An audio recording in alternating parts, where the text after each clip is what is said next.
ओम श्री परमात्मने नमः। ओम श्री गुरुवे नमः। अथ चतुर्दशोऽध्यायः। श्लोक नंबर 17। ये श्लोक है, सत्वात् संजायते ज्ञानम, सत्वात् संजायते ज्ञानम, रजसो लोभ एव च, रजसो लोभ एव च, प्रमादमोहौ तमसो, प्रमादमोहौ तमसो, भवतो अज्ञानमेव च, भवतो अज्ञानमेव च।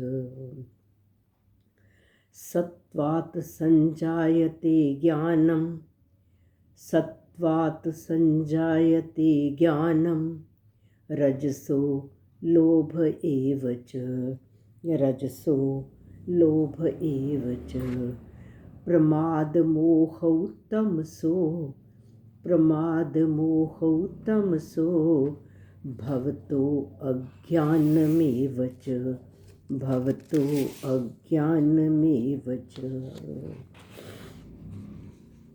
सत्वात् सत्व गुण से, संजायते पैदा होता है, ज्ञानम ज्ञान, सत्व गुण से ज्ञान उत्पन्न होता है। रजसो लोभ एव च, और रजसो रजोगुण से लोभ उत्पन्न होता है। सत्व गुण से ज्ञान उत्पन्न होता है और रजोगुण से लोभ उत्पन्न होता है। प्रमाद मोह तमसो, तमसो तमोगुण से प्रमाद मोह और अज्ञान उत्पन्न होता है। तमोगुण से प्रमाद मोह और अज्ञान उत्पन्न होता है। जो पहला फर्स्ट पार्ट में कहा है, सत्वात् संजायते ज्ञानम, कि सत्वगुण से ज्ञान उत्पन्न होता है। जब हमारे अंदर सत्वगुण आया हुआ होता है तो तब हमें इस चीज़ का विवेक रहता है कि कौन सा पुण्य कर्म है और कौन सा पाप कर्म है, किस कर्म को करने से दूसरों को सुख मिलेगा और किस कर्म को करने से दूसरों को दुख मिलेगा। इंसान के अंदर ऐसा विवेक होता है। यदि कोई कर्म ऐसा करता है कि जिससे दूसरों को दुख मिले, कहीं वाणी से ऐसा उच्चारण कर दिया जो दूसरे का मन दुखी हो गया, तो ये क्या है? ये पाप कर्म है, अशुभ कर्म है। लेकिन सत्व गुण वाला व्यक्ति ये समझता है कि ऐसा नहीं करना, क्योंकि उसके अंदर ऐसा विवेक होता है और वह ऐसे ही कर्म करता है जिससे दूसरों को सुख मिले, अर्थात सत्कर्म। तो क्योंकि कहा गया है कि सत्व गुण का फल जो है वो सात्विक और निर्मल होता है। आगे कहा गया है, रजसो लोभ एव च, रजोगुण से लोभ पैदा होता है। लोभ को लेकर मनुष्य जो कर्म करता है उन कर्मों का फल दुख होता है, क्योंकि रजोगुण की प्रवृत्ति है, रजोगुण की वृत्तियां हैं प्रवृत्ति, लोभ, अशांति, स्पृहा।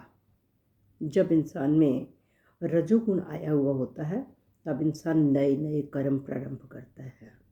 अगर उस कर्म में उसको सफलता मिल जाती है, उसका उन कर्मों के प्रति राग बढ़ जाता है।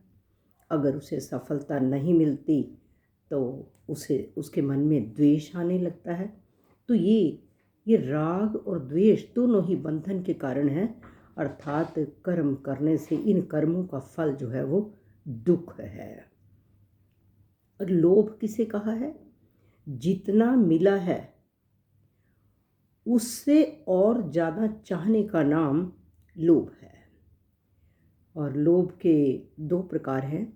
एक तो उचित खर्च ना करना, जहाँ पर ज़रूरत है पैसा खर्च करने की वहाँ नहीं करना, और अनुचित रीति से संग्रह करना, गलत ढंग से संग्रह करना।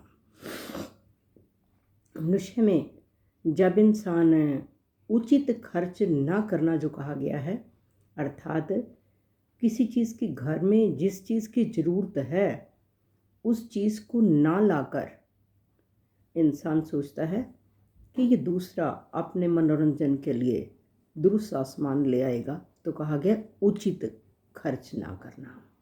और फिर कहा है गलत ढंग से संग्रह करना, चोरी करना, रिश्वत लेना, ये सब गलत ढंग से है। झूठ कपट आदि से जो धन कमाना, इसको कहा गया है कि गलत ढंग से संग्रह करना, और इससे हमारे पाप बनते हैं और जिससे नरकों में और 84 लाख योनियों में हमें दुख भोगना पड़ता है। इस कारण कहा गया है कि राजस कर्मों का फल जो है वो दुख है। फिर कहा है प्रमाद मोहु तमसो भवतु अज्ञानमेव च। तमोगुण से प्रमाद, मोह और अज्ञान पैदा होता है। प्रमाद क्या है कि जिस कार्य को करना है उसे नहीं करना, और जिसे नहीं करना उसे करना है, उसको प्रमाद कहा गया है। इंसान कुछ जो हमारे सहज कार्य हैं उनको ना करते हुए ताश में, नशे में, इन चीज़ों में इंसान, या शराब पीने में इस तरह से अपना जीवन व्यतीत करता है, ये प्रमाद के कारण। और कोई कार्य जो करना है, कहीं कहीं बुज़ुर्गों को कहीं डॉक्टर के पास लेके जाना है, या कहीं और इंसान कहता है कि इसे तमोगुण के कारण कल करूँगा, वो कुछ करना ही नहीं चाहता, हर समय सोने में ही अपना समय व्यतीत कर देता है, तो यहाँ पर कहा है कि ये है प्रमाद। और फिर कहा है मोह। मोह के कारण इंसान घर की किसी भी वस्तु को अपने से दूर नहीं करना चाहता। जैसे घर में कोई भी चीज़ पुरानी भी है, इंसान मोह के कारण उसे निकालना नहीं चाहता। जबकि जिस वस्तु को हम प्रयोग नहीं करते, अगर हम किसी अन्य को, ज़रूरतमंद को दे दें तो उसके लिए वो वरदान सिद्ध होगी, लेकिन इंसान मोह के कारण निकालना नहीं चाहता। और तीसरा है अज्ञान। आलस, निद्रा में पड़ा रहना, इससे हमारी स्मरण शक्ति जो है वो समाप्त हो जाती है। इससे हमारा ज्ञान जो है जागृत नहीं होता, अज्ञान ही हमारे अंदर बढ़ता जाता है। और यहाँ पर कहा गया है कि कहीं तमोगुण से अज्ञान पैदा होता है और कहीं अज्ञान से तमोगुण पैदा होता है।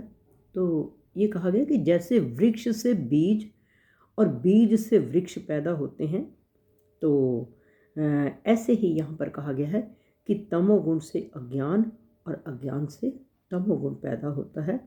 ये दोनों एक दूसरे को पुष्ट करते हैं। और बताया गया कि जो हमारी आवश्यक निद्रा है वो तो हमारे अंदर ऊर्जा उत्पन्न करती है, लेकिन आवश्यकता से ज़्यादा नींद जो है वो हमें बंधन में डालने वाली है। और हमें आवश्यकता से अधिक जो नींद लेनी है वो हमारा तमोगुण है।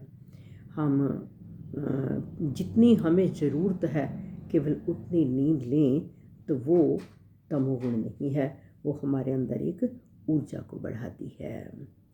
और जिस व्यक्ति का उद्देश्य संसार नहीं है, केवल परमात्मा है, वह साधारण मनुष्यों की तरह प्रकृति में स्थित नहीं है। उसमें प्रकृति से उत्पन्न गुणों की परवशता नहीं रहती। वो परमात्मा के नाम में आगे बढ़ते बढ़ते जब ये हमारे अंदर का अहम जो है परिवर्तित होकर लक्ष्य की ओर बढ़ने लगता है, तब इंसान का स्वरूप जो है वो गुणातीत हो जाता है। और इसी को कहा गया है बोध। हम गुणातीत बनकर अपने मानव जीवन को सार्थक बनाएं।